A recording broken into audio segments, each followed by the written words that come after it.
Hello, everyone. This is Dr. Nelson Vasquez from Central Florida. Today I am in Tampa, Florida, because tomorrow we start with Hack Your Health. Uh, Thank you for being here. If you please put in the chat where you're watching from, and we're going to be talking today to, now, forgive me if I pronounce this incorrectly. My bias is that I speak Spanish, so when I see your name, I read Mauro, but I don't know if that's the way you pronounce it. I still cannot hear you. So while he works out the technical difficulties, please put in the chat, like I said, where you're watching from, and if you have any questions for him. I'm going to go ahead and read a little bit of a bio on Mauro, or Mauro, like I would say. Mauro Stara is the founder of Six Pack CEO. He's a peak performance expert and trusted advisor to successful CEOs and business owners. Known as the last resort for those exhausted from mainstream approaches, Mauro specializes in resolving challenges where others have failed. By prioritizing advanced blood work testing and personalized coaching, he tackles the root cause of stagnation, which is hormones. With his guidance, clients achieve lifelong sustainable transformations, reclaiming vitality and confidence amidst demanding schedules. And hopefully, he has resolved the technical difficulties in a minute.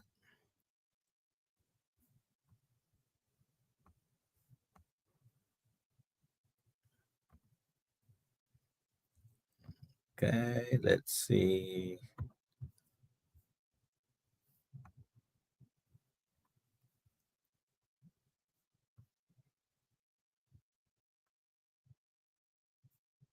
All right. Let's see who we have here. And we have Ivy, Miss Laugh-A-Lot, hello. Lorraine Baxter from Queensland, Australia. Bacon Runner, good afternoon. Juliet.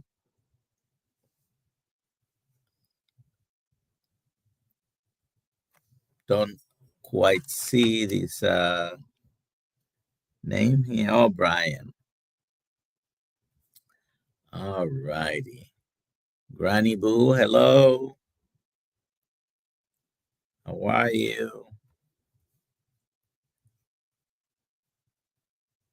Brenda McIntyre, hello.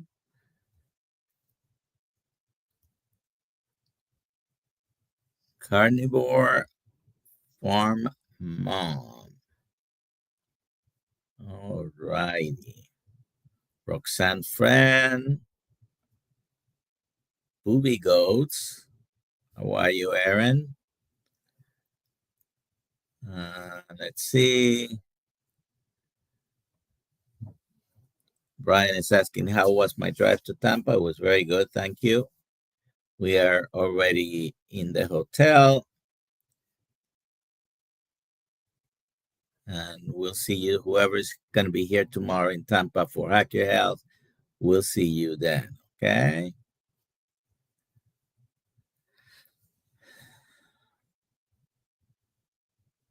Oh, I'm sorry, Juliet, you're not going to be here. You got to take care of your mom, of course.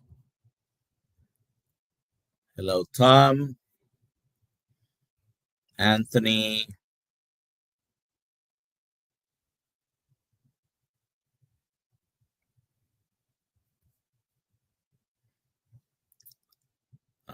Yeah, pink-eyed booby goats. Okay. Don't touch anything here. Won't give it to us. Uh, hello, Amy. George, good enough. How are you doing? Oh, you know what? I think I am. Now that I see George, I don't know if I played this before. I have a video uh, summary of the book that George recommended to me. Very old book. And I think we played the video maybe on a Zoom call and it wasn't live, but I think it's worth doing again. So let me see. At the moment, it looks like we may have lost our guest. He was having technical difficulties and his sound wasn't coming through. So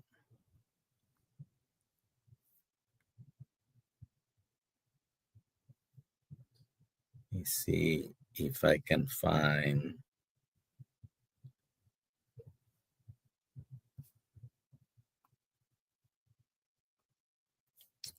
the philosophy of the stomach.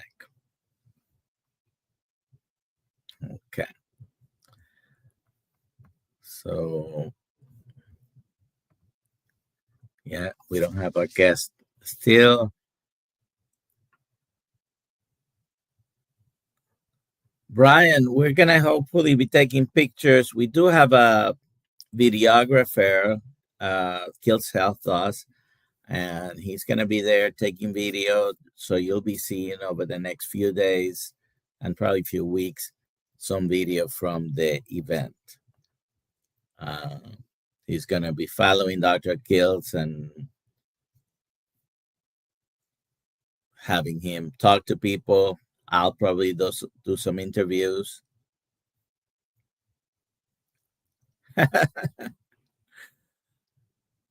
All right. If my guest doesn't come back, we might follow Juliet's suggestions, okay? All right. Let me.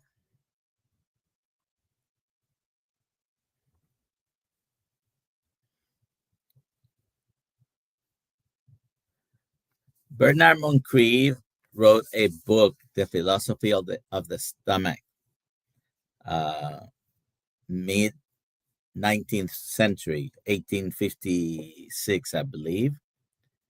And it is available for free in Google Books. You can download it. It's not that long.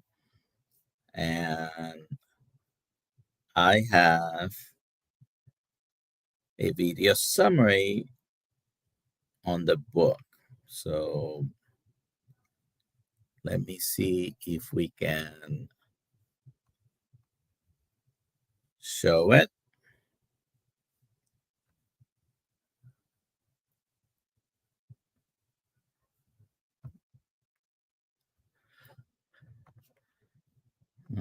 Okay.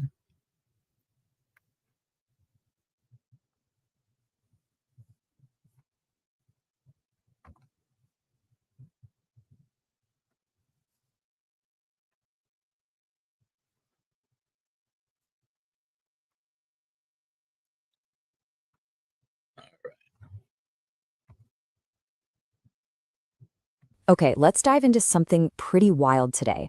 We're going to jump in a time machine and unearth a radical dietary text from a time long before the internet, long before influencers or any modern diet trends.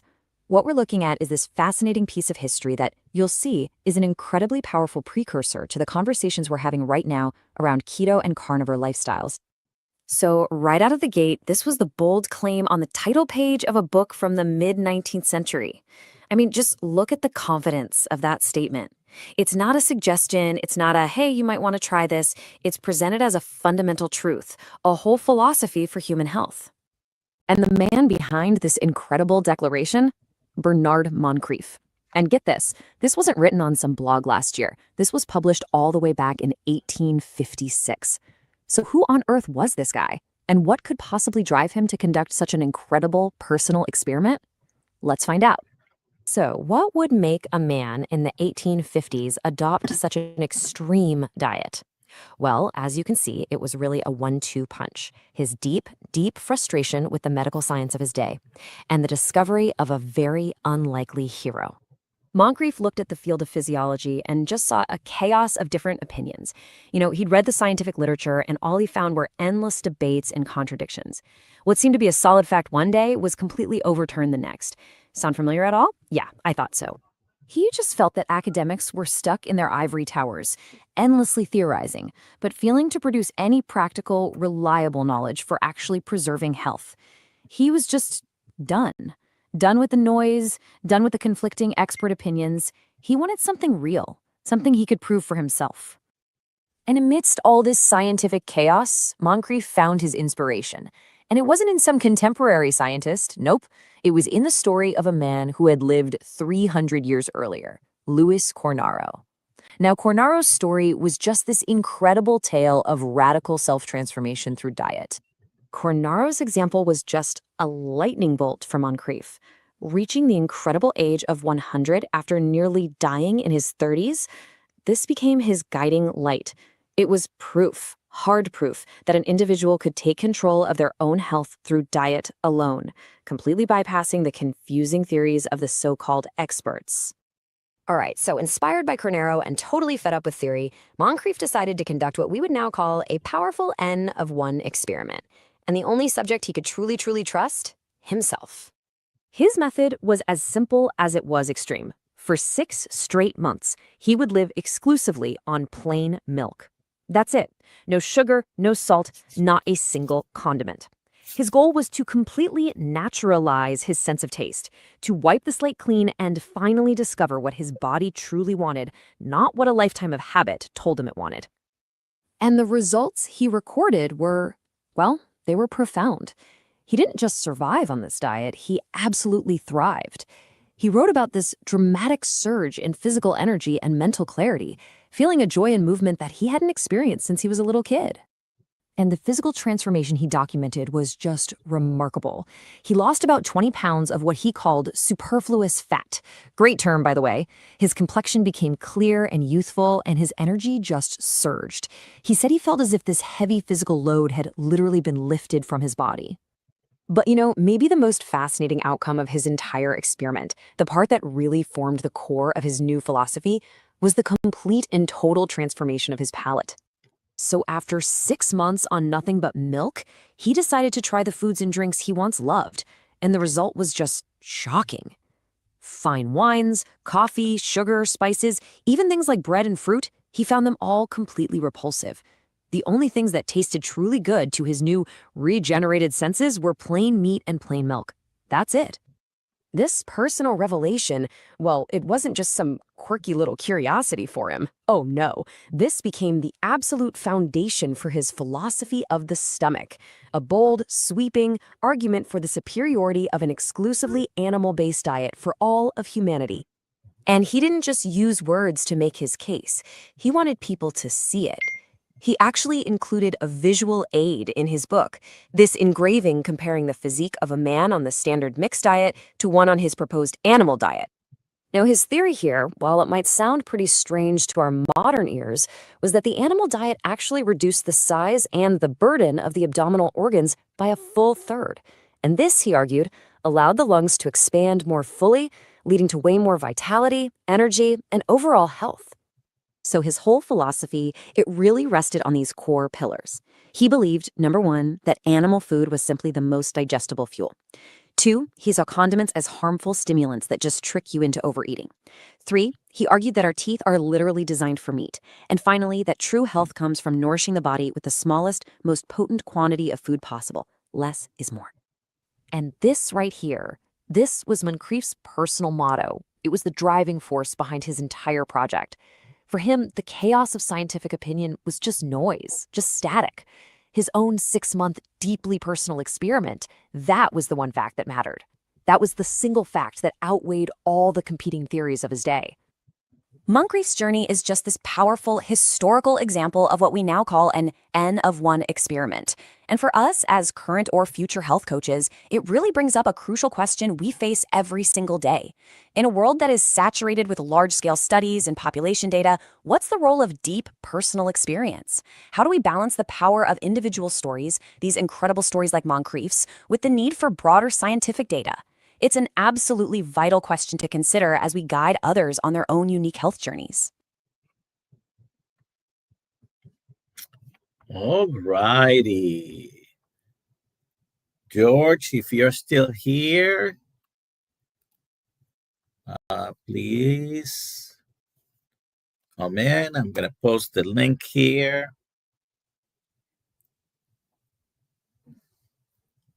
And if anyone else wants to come in and comment, like Juliet suggested, you can go ahead and do that. And if at some point our guest comes back, then unfortunately I'm going to kick you all out. But George, if you come in and have some comments on Moncrief and his book, I would appreciate it. Okay. If any of you have any questions about what you heard, interesting that he landed on eating only meat, not bothering with anything else that filled the stomach, and no spices.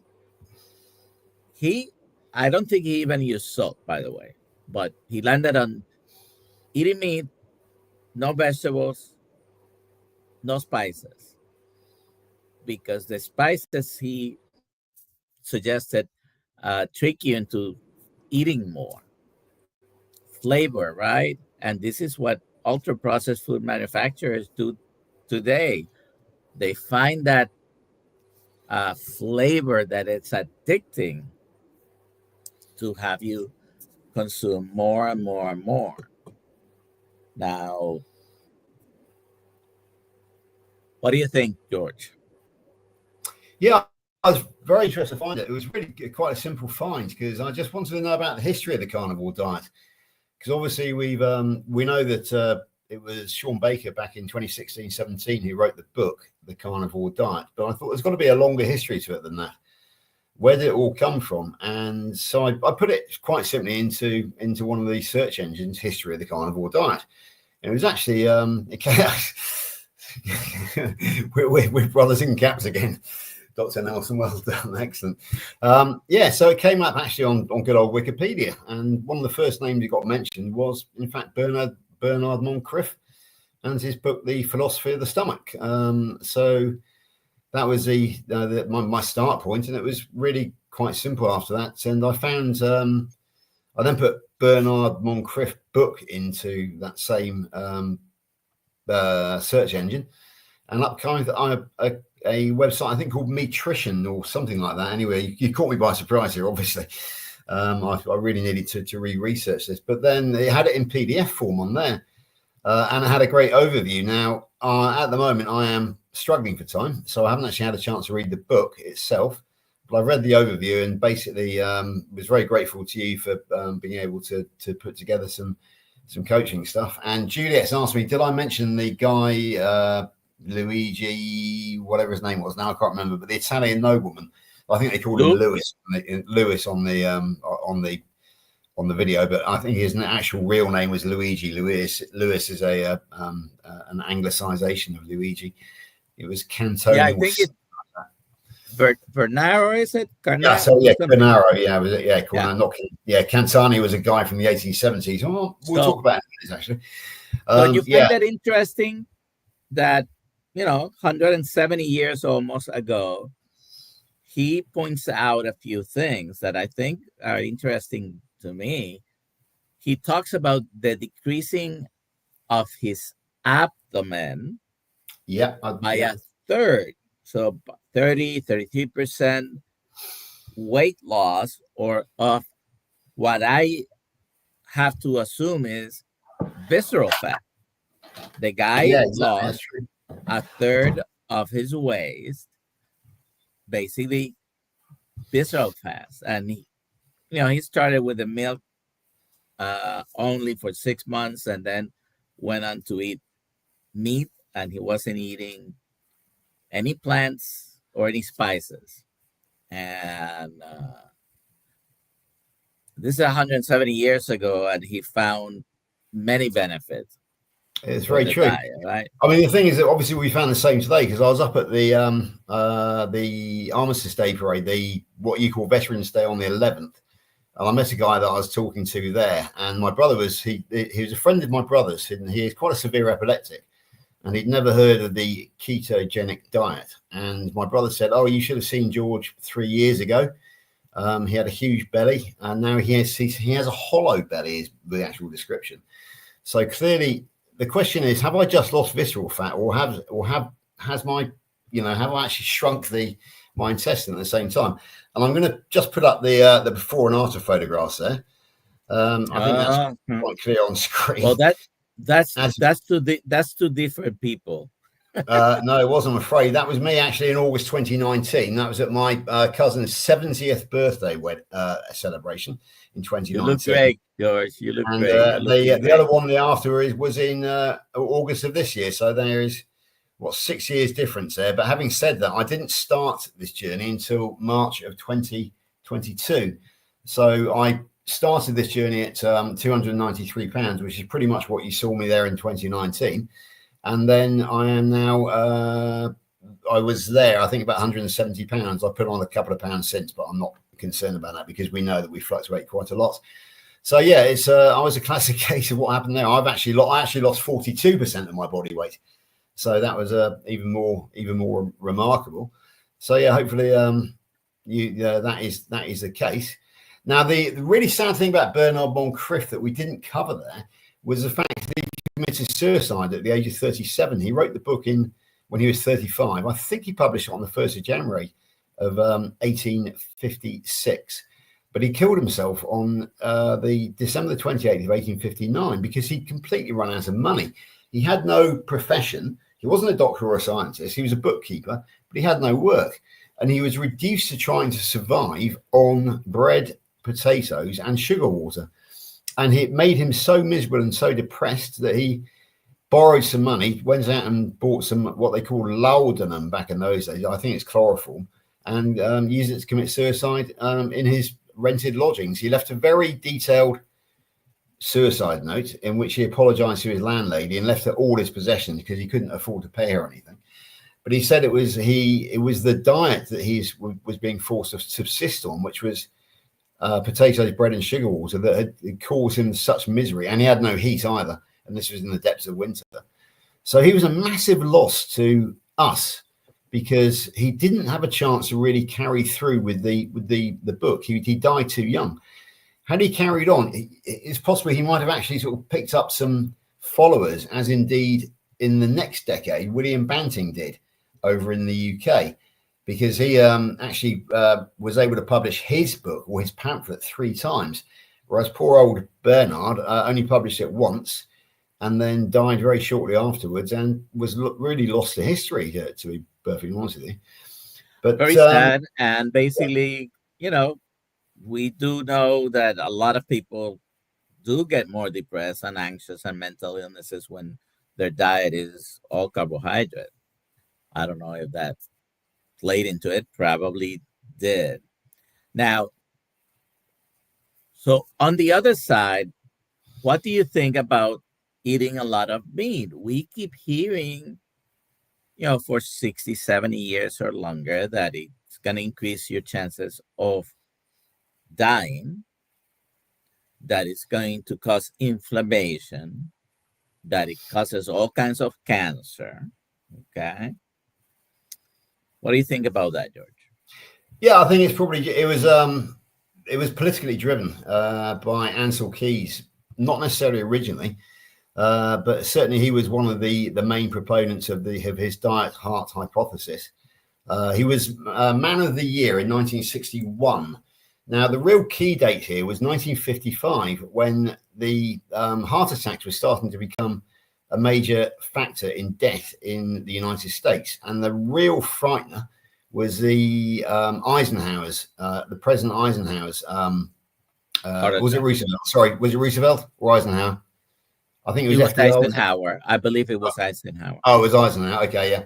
So yeah, Eisenhower had a heart attack, and again, you caught me by surprise. In 1955, his doctor was a Dr. Paul White, I think, or Wright. And basically, Ansel Keys was friends with his doctor. So basically, Ansel Keys saw himself a chance to become the hero of the hour, and he was going to solve the problem as to why there was heart attacks happening in the United States now. Eisenhower smokes about 3 packs a day, so that was never mentioned. But basically, Keys did the classic thing of deciding what he was right and set out to prove it.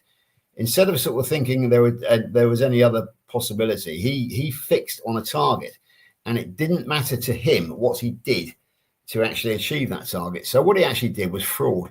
He did a 22-nation study and chose 7 nations from that study, which fitted a perfect graph which showed the more saturated fat you ate, the more likely you were to get a heart attack. And the rest, but the actual real graph, it was just absolutely random. So that's what created the diet heart hypothesis. That is what gave him the status of Time Magazine Man of the Year in 1961, and eventually led to the McGovern report of 76-77 and the dietary guidelines of 1980. Now, at that time, there was an Englishman called Professor John Yudkin, who knew that sugar was the problem, not saturated fat. He was a massive threat to Keys. Keys had huge political clout, which Professor John Yudkin over here in the UK didn't. So he basically did a character assassination of Yudkin. Yudkin was called by McGovern, Senator McGovern, who was doing his report in 1976-7, to give evidence. Now, a quick word about McGovern. McGovern had been annihilated by Nixon in when he stood against him for the presidential election in 1972. Yeah, 1972. And so basically he was a man with a chip on his shoulder as well. He needed to leave himself a legacy somewhere in history. So he failed he was a failed politician, basically. So he was bitter and twisted and needed to leave a legacy. Hence, he organized a McGovern report, called Professor John Yudkin, who had written a book called Pure, White and Deadly about the dangers of sugar in 1971 too, and told him to give evidence at his report, at his hearing, if you like. And Yudkin said that sugar was a problem, not saturated fat. And basically, McGovern simply dismissed him with the words something along the lines of, "This goes against everything that my doctor has told me."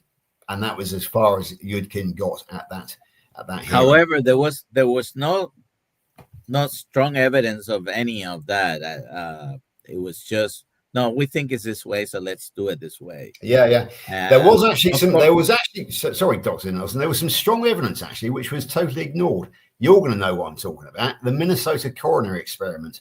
But I'm saying there was no strong evidence that it was the cholesterol and the fat. Yes. No, there wasn't. But what I'm going to say is there was actually contrary evidence that it was, in fact, it wasn't the cholesterol and the fat, because I'm sure you're familiar with the 1968 to 1973 Minnesota coronary experiment, which was very familiar. I told this story many times. Which was basically conducted in institutions, so they're able to control it. And it actually proved that there was a higher overall mortality rate for those who were on the so-called heart healthy fats, which were the seed oils, versus the saturated fats. Yes. Now, Ansel Keys was involved in. At that time, the group that was that was not the control group, the intervention group, it was corn oil. Yeah, and exactly. The results were that the people on corn oil had more strokes than the people on the animal fats. Exactly. But however, it did lower cholesterol.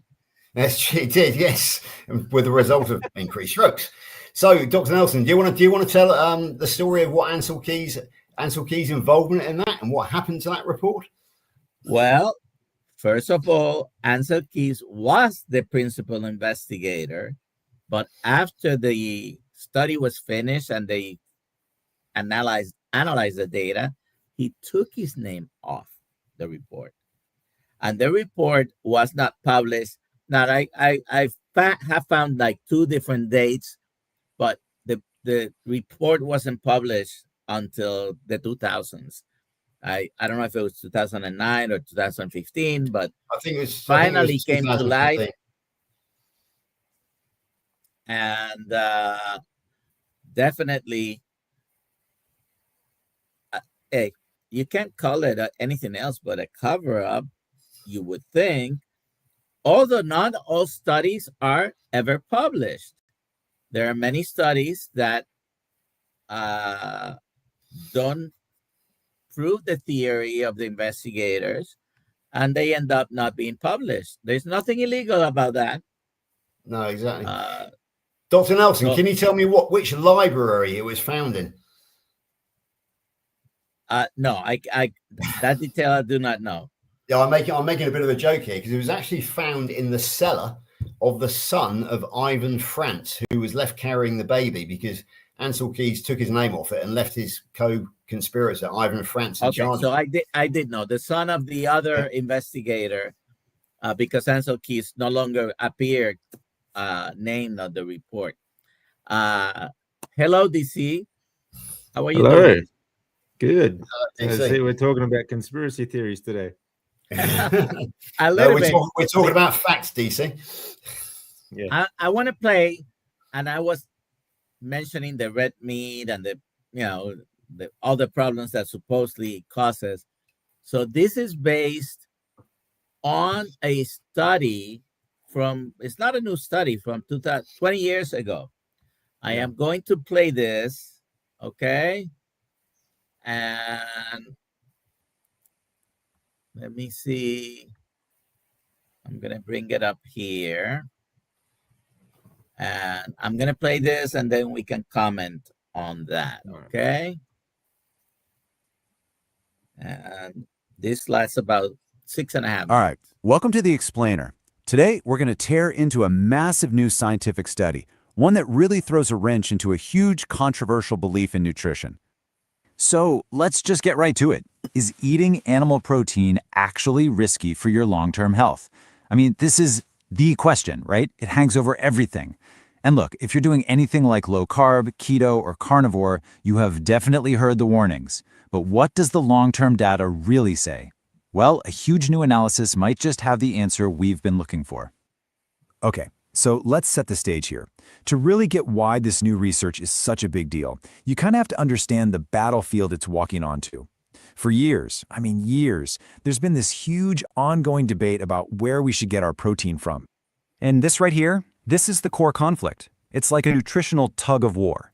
In one corner, you've got the narrative that animal protein is basically public enemy number 1 for heart disease and cancer. And in the other corner, you hear all these concerns about plant proteins. Are they complete? What about anti-nutrients? It's no wonder everyone's so confused. So, enough with the narratives, let's get into the evidence. This study brings an absolute mountain of data to the table, and it's from one of the most solid nutritional data sets in the US. First things first, look at the scale of this thing. We're not talking about a small little study. We're talking about data from nearly 16,000 adults.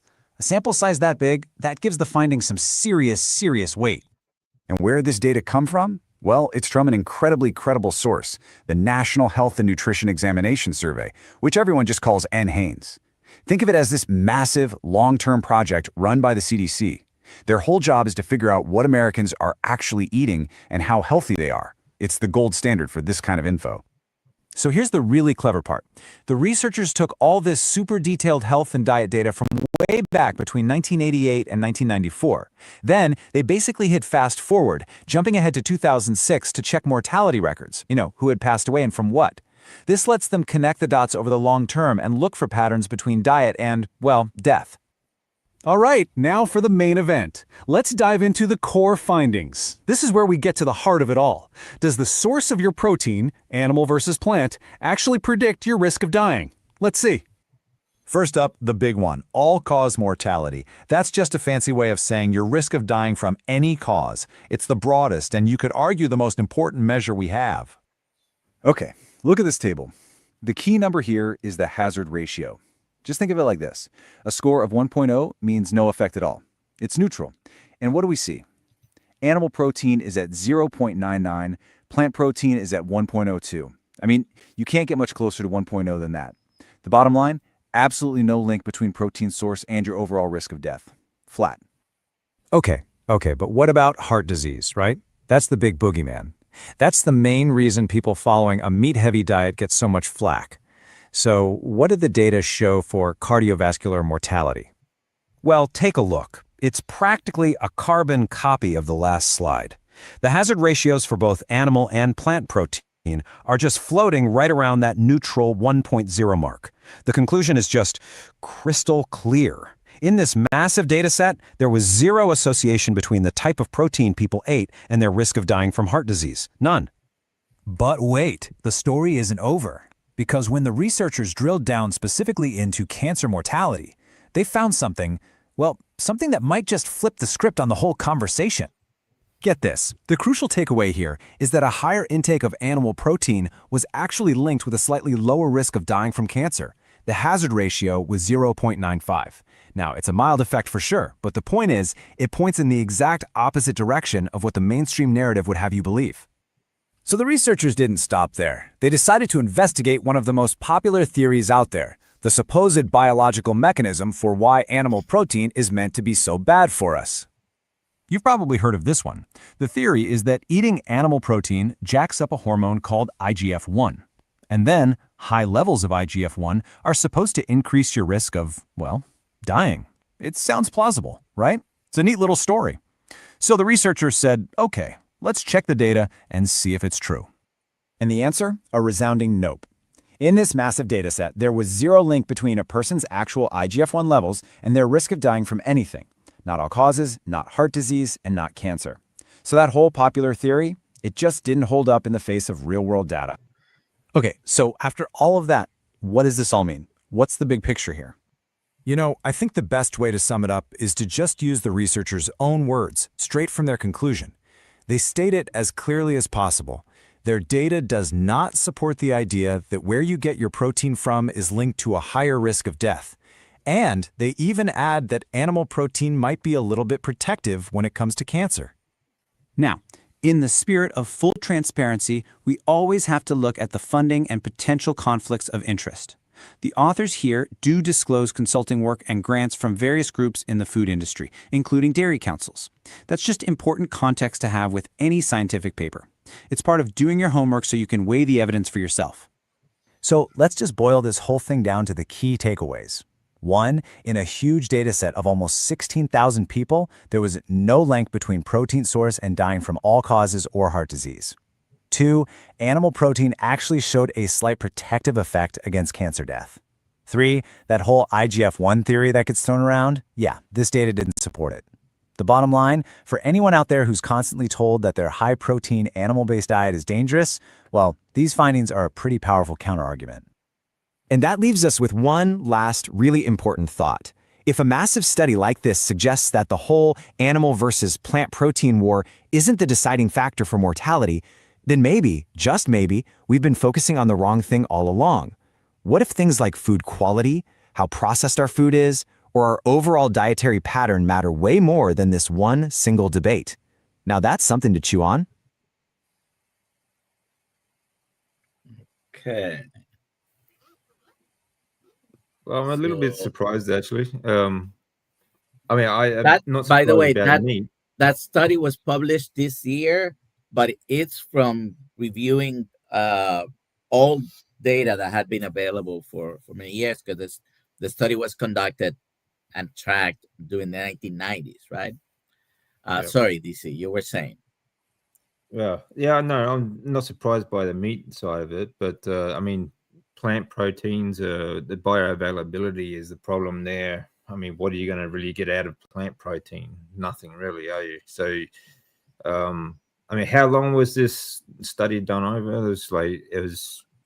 I believe there was over 6 years, 16,000 people. It's a powerful study, really.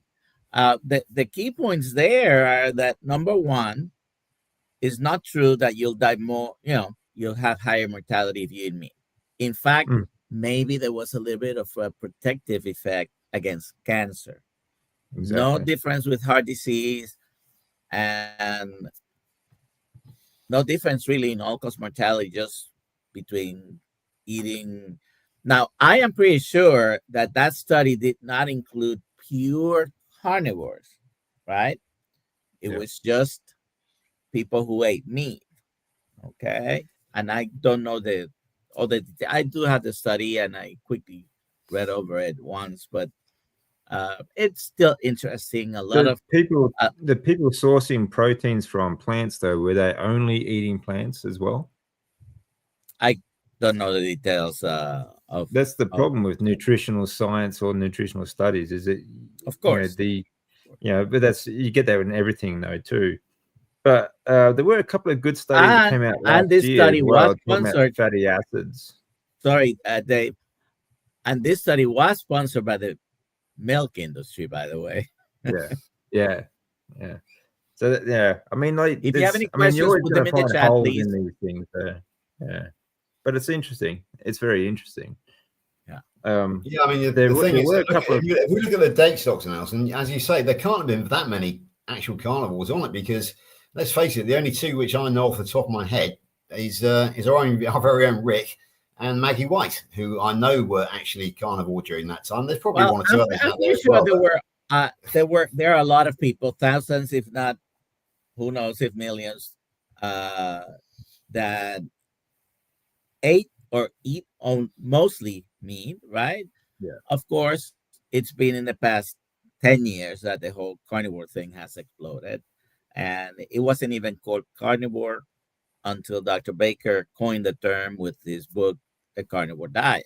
But if you guys have any questions, please put them in the chat, and about anything, about either of the videos. DC, do you have a chance to listen to the first video? Or did no, you I just didn't see the first one. no? No. Okay, But it's okay. there were a couple of studies came out last year talking about fatty acids being protective against cancer, and they actually how long chain fatty acids actually produce more T cells in the body, so which actually, and also delivered T cells faster to cancer cells to actually inhibit tumor growth. So those things are pretty interesting as well. I mean, that I think is more. I mean, it's kind of. I mean, it's all. The problem with I mean, I like these studies like you just showed us there, because they're not just looking at one mechanism either. And I think that the problem with a lot of studies, when you're talking about studies, is they sort of reduce everything down to one sort of pathway. And that when you're talking about the body, it's like a clock. Like you're looking at one cog without taking a step back and looking at how that one cog fits in the whole picture of how the clock works. So I mean, they're interesting studies, though. All right. If you have any questions, please put them in the chat, and if I missed them, put them again, because I haven't seen really any. But if you have had any questions, put them again, and I'll be sure to highlight them. Okay. Yeah. My George had a comment here. Whenever I see DC, I find myself practicing my 4-4-4-4 Box breathing. breathing routine. Yeah, I should point out that Dave and myself have been friends for a couple of years now, so I have been following him. We've done a bit of work together in the past, and I do follow the one which I've adopted, which is the easiest one to remember, is breathe in through the nose for 4 seconds, hold it for 4, out through the mouth for 4 seconds, hold it for 4, and then start the process again. That's the one which I picked up on. Sometimes when I'm having difficulty falling asleep, sometimes I do that box breathing. Yeah, I mean, it's great. I mean, when people have, I mean, there's all sorts of reasons for these sorts of things, but people have trouble sleeping, like they're tired but they can't sleep. That's because they're not controlling their autonomic nervous system, and they're sort of stuck in that sympathetic sort of nervous state. Okay. And sometimes you might fall asleep, but then you wake up, say 3 o'clock in the morning or 1 o'clock in the morning, so you get a cortisol spike. And this again, it's about your autonomic nervous system, but nothing to do with your diet. And you'll find that there's a lot of people, I mean, they always have these complaints. Doesn't matter what diet they're on, they'll have things like, it worked, the diets work great for a while, but then all of a sudden, they start having sleep issues, or they start putting on body fat and visceral fat and or so on and so on.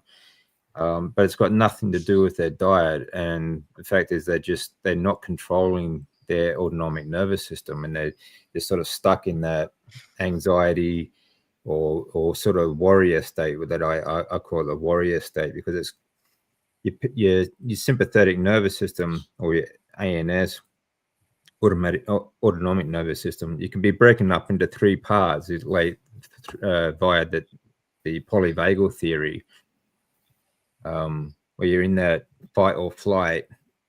And when you're stuck in that fight or flight state, which most people are, it's a very common. Most people, about 99% of the population, are, because of today's lifestyle. We go to work, we have bills to pay, we have to, we look at screens and stuff like that.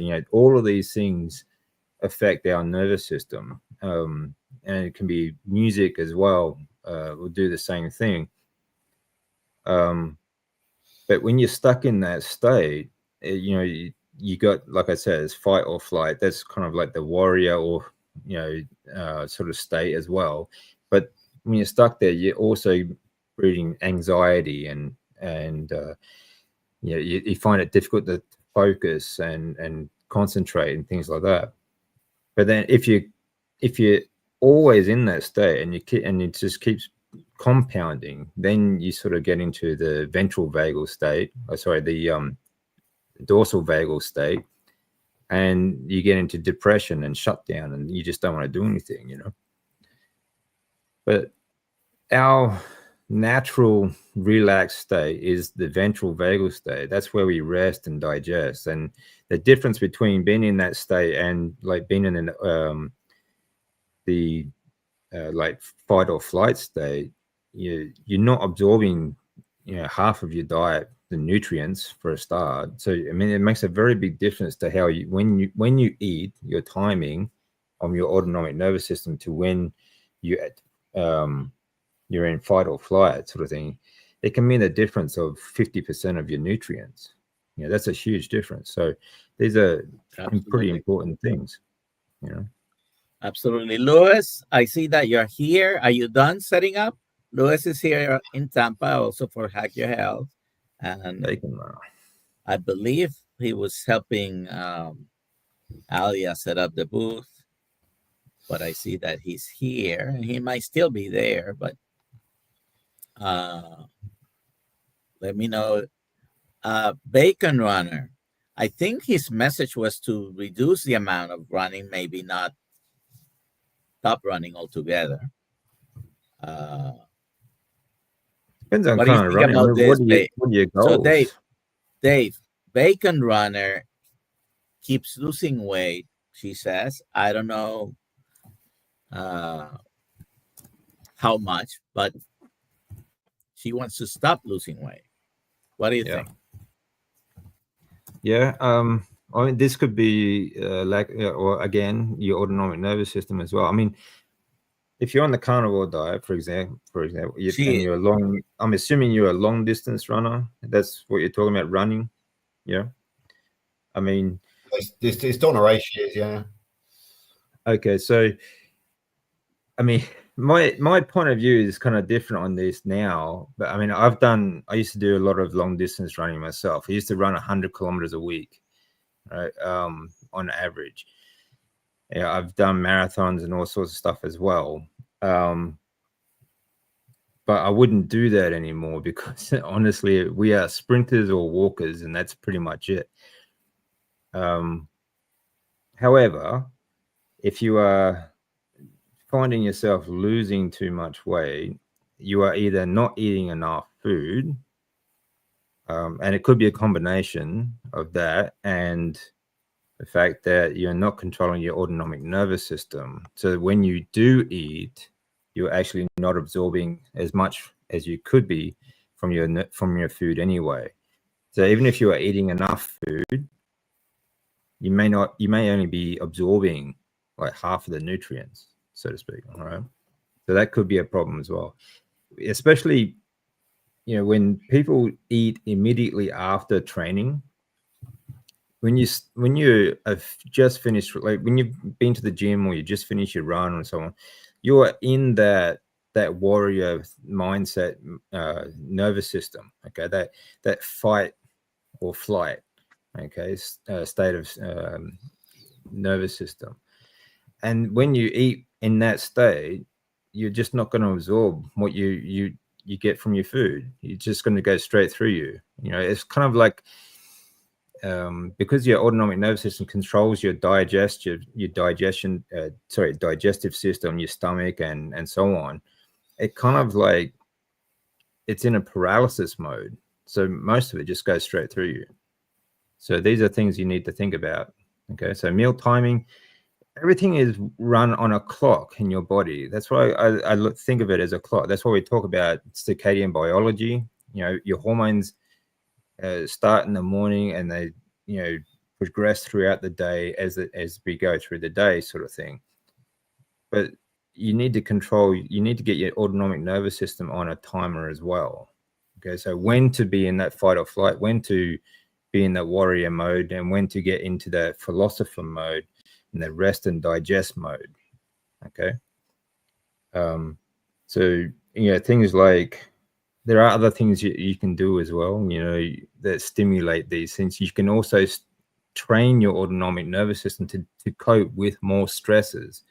So things like ice baths, for example, and breath work. So you can do breath work you can use as a stressor, but you can also use it as a dial to switch from warrior mode to philosopher mode. Okay. So there are things that you can use to train your autonomic nervous system to be able to cope with more stress, and to also train it when to be in the warrior mode and when to be in the philosopher mode. And that's what you need to be working on as well. It's not just about diet, it's about lifestyle. Is there anyone that does not have stress, DC? No, of course not. Everyone has stress. That's the point. Like you need to be able to deal with it. You need to be able to switch on and off, and you need to be able to train your autonomic nervous system to cope with that stress. Yeah. So that's the point. I mean, if you don't have stress, you're dead, pretty much. George, go ahead. Yeah, can I give my own? You just rung a huge bell with me, DC, in my own personal life. Because as you know, I'm an ex-soldier, and I was also on the diplomatic security team in Beirut in 2006. And as you know, Beirut is a place where you have to be hyper vigilant in order to survive, because basically it is the war zone central. Now, I quit the trade in 2006, and I went into a local. It was actually in the nuclear power industry, into security there. And basically, I was in the same mindset, the same hypervigilant mindset when I went there as I was on the back streets of Beirut. And I could see massive holes in our defenses, potentially, because I'd been trained to see them. And I was massively stressed all the time. And I actually tried to bring it up with management. And for about 3 years, I was constantly hypervigilant, thinking, oh, no, we're letting people in left, right, and center. In the end, I had a bit of a nervous breakdown. I got very fat, and I lost 11 months of my life, of my working life, to stress and depression. Now, that coincided with the fact that I became very fat as well. I'm wondering whether that hypervigilance that I was suffering is exactly what you were just saying. That is what actually dragged me into that massive. That is a personal experience of mine. No, that's exactly right. I mean, when you are stuck in that sympathetic nervous state, it just compounds and gets worse and worse. And eventually you can't, you because you've trained your autonomic nervous system to stay in that state, you can't switch it off. And then you get into, the depression and PTSD is another thing. Like this is the thing, like we can learn a lot from our ancients. Breath work to control our autonomic nervous system is not a new thing. This has been tens of thousands of years old. If you think about some of the more famous and fierce warriors in history have also been some of our greatest philosophers, because they knew how to control their autonomic nervous system. They knew when to be a warrior and when to be a philosopher. And they used to have, what they used to call it, the warrior's curse. Now breathwork goes back to like shamans in tents and things like that. It's like they used to have these cleansing sort of spiritual the sort of routines, or what do they call, like especially after battles and things like that. It was because you can see it in animals as well. Like even animals today, when they go through a traumatic experience, they will use breath work to calm their nervous system down before they get up and sort of walk away. They shake it off as well. It's part of when you get low in CO2, your body starts to shake, and this just resets their nervous system. They can get on with their life, sort of thing. But warriors, and dating right back to like Siberian shamans to Viking berserkers, and even Marcus Aurelius, the meditations of Marcus Aurelius, they use breath work to get into these meditative states. Japanese samurai, they have what was called hara breathing. Hara is like their stomach. They would use belly breathing because they believe that the belly is the stomach area is the physical, emotional, and spiritual center of gravity. Okay, and they use breath work to get into the warrior mode and to get into the philosopher mode. And today we call it PTSD, but back then they called it the warrior's curse. Yeah. If they didn't do the breath work, if they didn't use breath work to control their state of mind, they would get into that PTSD, that the depression, the anxiety, and some people just lose their mind in that stage as well. And if it's the same thing, if you do activation breath work every day, sort of thing, which is quite a stressor on your autonomic nervous system, you can still stay in that anxiety and depression sort of state. So you need to down regulate as well. It's about balance. Everything in nature is about balance, right? And the ancients knew this, Yeah, exactly. Yeah, just a word on PTSD. That is actually when you do suffer a traumatic incident, a specific one. Right. But a lot of guys are suffering who haven't been diagnosed with PTSD. But what they do have is what I had, and that is hypervigilance. Every time you step out the door, you think, do I check under the car for a bomb? Constant for days and weeks and months and sometimes years. That's right. Definitely messes up with. I live in small town Bridgewater in Somerset, and when I first got back from Beirut, my instinct was to check under my car for a bomb every day. And that it's a hard habit to break, and that is a classic sign of hypervigilance. I'm okay now, sort of. Yeah. But it was even so. You're living in this heightened awareness at all time, and that I suppose must be a stress. And it can be no coincidence that 4 years down the line, or in fact 2000, so 5 years down the line, I ended up on Prozac in counselling, very fat, very ill, lying on the end of my bed for 11 months, unable to work. I think I can see that. I can see what you've told me tonight, DC. Makes absolute sense in my own case. So they're very. A lot of good books on this too. Another good book is "The Body Keeps the Score." It's because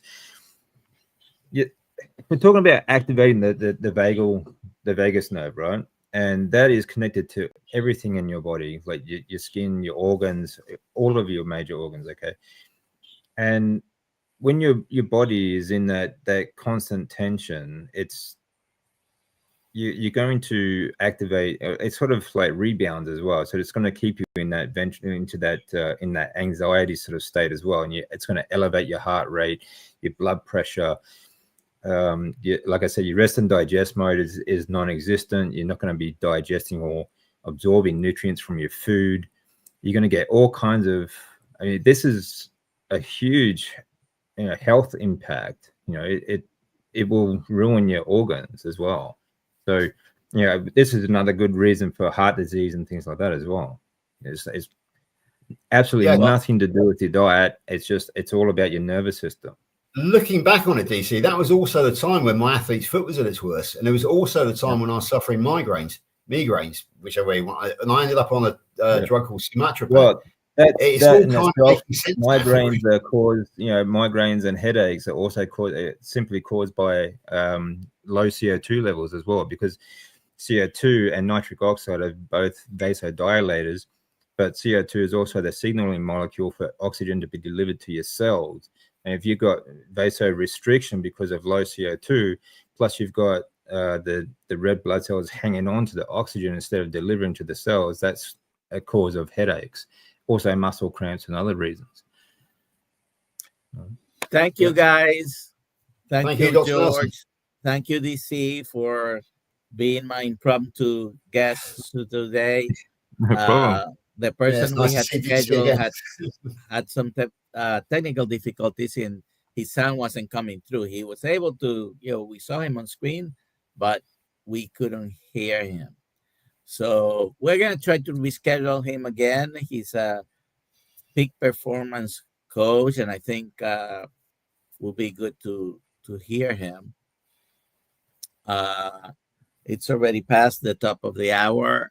So I will see some of you at the 5:30 Zoom call.